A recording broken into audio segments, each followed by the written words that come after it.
ఒకప్పుడు mutual fund లో investing అంటే ఏదో 1 or 2 ఫండ్స్ లో ఇన్వెస్ట్ చేసేవాళ్ళు. బట్ ఇప్పుడు people are investing in more than 10 to 15 different mutual funds. కొంత అమౌంట్ ని large cap and mid cap funds లో, ఇంకొంత అమౌంట్ ని small cap and flexi cap funds లో, అండ్ ఈవెన్ ఈ sector specific and thematic funds కూడా ఎందుకు miss చేయాలని చెప్పేసి అవి కూడా పోర్ట్ఫోలియోలో యాడ్ చేస్తారు.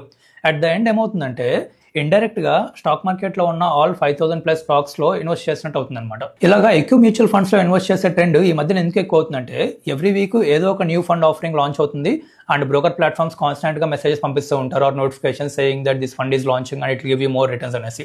సో ఏదో మిస్ అయిపోతున్నాం అనే ఫీలింగ్ తోటి we keep investing in the new funds as well. ఇలా స్మాల్ అమౌంట్స్ ను డిఫరెంట్ ఫండ్స్ లో ఇన్వెస్ట్ చేసినప్పుడు మనకి డైవర్సిఫికేషన్ బెనిఫిట్ అంతగా ఉండదు and also it is very difficult for us to actually see the compounding effect. So at least 80% of your mutual fund portfolio allocation 5 funds or అంతకంటే తక్కువే ఉండేటట్టు చూసుకోండి and don't keep changing the funds frequently.